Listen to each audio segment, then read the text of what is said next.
안녕하세요. 네, 저는 서강대학교 경제학과 학생인 박상현입니다. 오늘은 경제학에 대해서 잘 모르는 여러분들을 위해 간단한 경제학 개념을 설명하고자 이 자리에 섰습니다. 나라와 나라가 교환, 무역을 할 때 그것이 항상 이득을 가져올까요? 두 나라 모두에게. 현실에서는 아닐 수도 있습니다.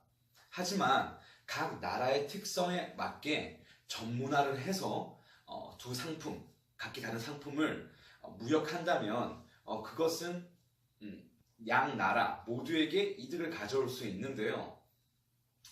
이를 설명하기 위해서 생산 가능 함수 그리고 절대 우위와 비교 우위에 대해서 간단하게 여러분들에게 설명을 드리고자 합니다. 스탑.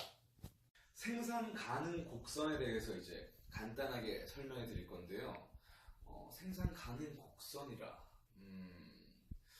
딱 들어보면 뭘 생산하는데 그걸 곡선으로 나타낸 것 같죠? 네, 그게 맞습니다. 네, 예를 들어서 저 박상현이라는 사람이 가상의 인물입니다. 박상현 사람이 하루 일할 수 있는 12시간 동안 두 가지 물건을 생산할 수 있다고 해봅시다. 예를 들어서 여기 보이는 후라이팬으로 보이겠지만 후라이팬이 아닙니다. 무기라고 해보겠습니다. 무기와 여기 보이는 장갑 이 두 가지를 생산할 수 있다고 해봅시다. 박상현이라는 사람은 동영상으로 봤을 때는 근육이 없어 보일 수도 있지만 힘이 굉장히 강한 사람입니다. 강한 사람이라서 섬세한 장갑보다는 요런 물건을 더 잘 만든다고 가정을 해볼게요.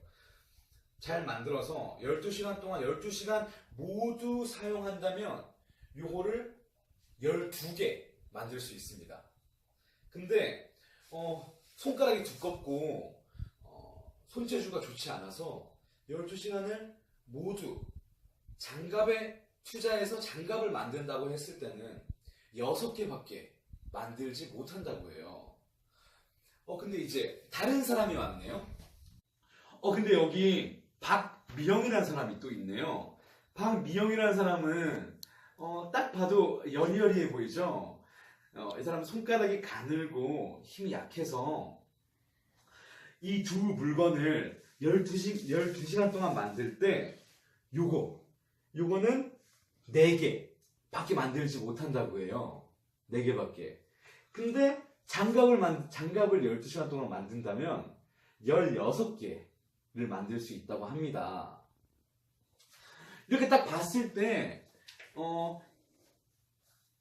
이 방패와 이 장갑을 몇 시간 동안 몇 개를 만들 수 있는지 그리고 그 두 개를 어떻게 조합해서 만들 수 있는지 그 점들을 그래프에 나타내서 선을 이은 게 생산 가능 곡선입니다.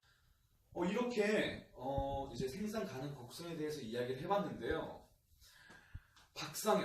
만약에 박상현이라는 사람이 혼자 이제 잘 만들 수 있는 방패 12개가 아니라 장갑 6개를 만들고 이제 박미영이라는 사람이 혼자 자기는 장갑이 필요 없으니까 장갑 16개가 아니라 방패 4개를 만든다면 이 두 사람의 총 생산량은 방패 4개와 장갑 6개입니다.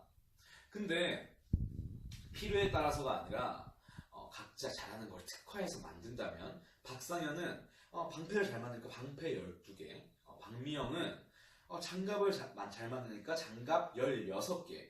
그래서 그 둘의 총 생산량은 방패 12개와 장갑 16개로 이제 차이가 나게 되는 거죠. 이렇게 특화를 해서 두 사람이 거래를 했을 때는 특화를 하기 전보다 엄청난 이득이 발생할 수가 있는 거죠. 아니 근데 도대체 내가 상대방보다 어떤 걸 잘하는지 어떻게 해야 알 수 있단 말입니까? 제 같은 이 예시 같은 경우에는 내가 어디에 특화하면 되겠다. 내가 어디에 특화하면 되겠다. 직관적으로 알 수 있지만 예를 들어서 A라는 사람이 B라는 사람보다 모든 걸 더 잘해. 다 잘해. 그런 경우에는 직관적으로 알기가 힘들다는 거죠. 아까 봤듯이 아까 그 사례에서 이제 박상현, 방패를 잘 만드는 사람이죠. 상대적으로. 그리고 이제 박미영, 장갑을 잘 만드는 사람입니다. 박상현이라는 사람은 이제 박미영이라는 사람에 비해 사람에 비교해서 방패를 만드는데 이제 절대 우위가 있는 거죠. 왜냐면 12시간이라는 시간을 투자해서 박상현이라는 사람은 방패 12개를 만들어냅니다. 그러면 박상현이라는 사람은 60분에 방패 하나를 만드는 거죠. 근데 박미영이라는 사람은 12시간을 투자해서 방패 4개를 만들어냅니다. 그럼 박미영이라는 사람은 방패 1개를 만드는데 소요되는 시간이 180분, 3시간이라는 거. 이렇게 박상현이라는 사람이 박미영이라는 사람에 비해 더 적은 시간을 투자해서 방패를 만들 수가 있죠. 이럴 때 이제 박상현이라는 사람은 박미영이라는 사람에 대해 방패에 대해 절대 우위가 있다라고 말할 수 있습니다. 근데 아까 제가 바로 앞에 얘기했던 것처럼 두 사람이 있는데 한 사람이 두 생산물을 만드는 거에 모두 절대 우위가 있어요. 그러면은 교육을 못 하는 겁니까? 교육을 하면 안 되는 거예요? 이때 사용할 수 있는 방법이 이제 비교 우위입니다. 절대 우위는 이제 생산물을 만드는데 투입되는 생산 요소의 양으로 이제 알 수 있습니다. 근데 비교 우위는 도대체 어떻게 알 수 있을까요? 그 답은 바로 기회비용입니다. 기회비용. 굉장히 중요한 개념인데요. 영어로는 opportunity cost라고 하죠. 어떤 것을 선택했을 때 포기되어지는 그 무엇이라고 이제 정의를 할 수가 있는데요. 예를 들어 봅시다. 아까 그 예를 계속 이용할게요. 자, 여기 이쪽으로 보시죠. 자, 박상현이라는 사람은 방패 12시간을 투자해서 방패 12개를 만들 수 있었고 그 다음에 장갑 6개를 만들 수 있었습니다. 그러면은 방패 1개를 만들면서 포기되어지는 것은 무엇일까요? 60분을 투자하면서 포기되어지는 것. 그것은 바로 장갑 2분의 1개라고 할 수 있습니다.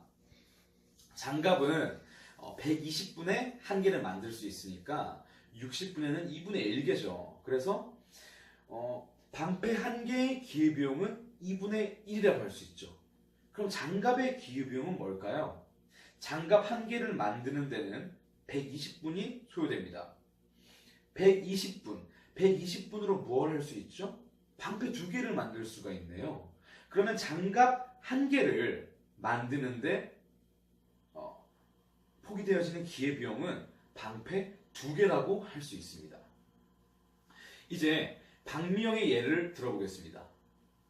박미영 같은 경우는 방패 4개 혹은 12시간을 투자해서 말이죠. 장갑 16개를 만들 수 있다고 말했죠. 예시입니다. 그럼 박미영이라는 사람 방패 1개를 만드는데 포기되어지는 게 뭘까요?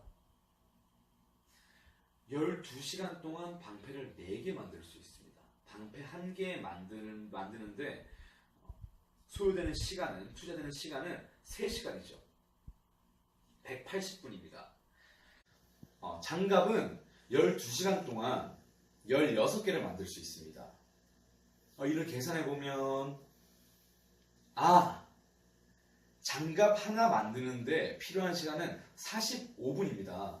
그러면은 방패 1개, 박미영이라잖아. 방패 1개 만들 때 포기되어지는 거는 장갑 4개라고 할 수 있죠. 방패 1개 만들어지는데 쓰이는 시간이 180분인데 그 180분으로 장갑 4개를 만들 수 있으니까요.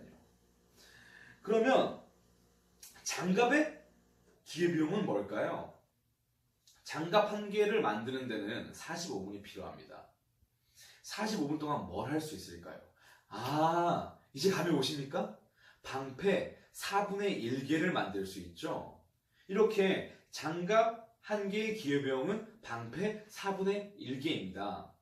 이 기회비용을 어떻게 이용해서 어떻게 특화할 수 있느냐? 자, 여러분 한번 생각해 보시죠. 박상현, 박미영이라는 사람이 있습니다. 박상현, 이 기회비용을 도표를 만들어 볼게요. 천천히 한번 만들어 보세요. 박상현, 방패 기회비용 뭐라고 했죠? 기억이 안 나신다고요? 생각해 보세요. 생각할 시간을 드릴게요. 5초를 드리겠습니다. 생각 드셨나요? 방패 1개를 만드는데 장갑 2분의 1개가 포기된다 했죠? 2분의 1 장갑 기회비용 방패 2 박미영 방패 기회비용 뭐라고요? 장갑 4 장갑 기회비용 방패로 표시한 4분의 1 예 맞습니다. 이 기회비용을 작은 거 같은 생산물을 비교해서 작은 거에 특화하면 되는데요. 그럼 어떻게 특화하면 될까요? 쌍현이라는 사람은 방패 기회비용 2분의 1 박미영 방패 기회비용 4 뭐가 더 작죠? 박상현의 방패 기회비용이 더 작네요. 그럼 박상현은 어디에 특화해야 되죠? 맞습니다. 여러분이 생각하는 그게 맞아요. 방패에 특화를 해야 됩니다. 자, 장갑에 대해서 한번 보겠습니다. 박상현 장갑 기회비용 뭐라고 했죠? 2 박미영 장갑 기회비용 4분의 1 뭐가 더 작습니까? 2가 작습니까? 아니면 4분의 1이 작습니까? 네 맞습니다. 4분의 1이 더 작죠. 그럼 어디에 특화해야 되죠? 2가 아니라 4분의 1. 그럼 박미영은 바로 장갑에 특화를 해야 되는 겁니다. 이렇게 비교 우위의 원리를 알아보았는데요. 이를 통해서 어떤 사람이 모든 생산물에 있어서 절대 우위가 있다 하더라도 이 비교 우위를 통해서 이득을 볼 수 있는 겁니다. 이렇게 비교 우위의 원리를 통해서 이제 모든 사람이 여기서는 박미영과 박상현이었죠. 그 두 사람이 이득을 볼 수 있다는 것을 알았습니다. 근데 현실은 두 명만 있지 않아요. 엄청나게 수많은 사람들이 있죠. 그 수많은 사람들을 설명하기에는 한계가 있습니다. 하지만 간단하게 단순화해서 무역이 어떤 식으로 양 국가에 이득이 될 수 있는지 충분히 알아볼 수 있는 시간은 되었다고 생각합니다. 이 복잡한 문제에 대한 설명은 제 다음 동영상인 시장의 수요와 공급의 파트에서 다루도록 하겠습니다. 이상 마치겠습니다.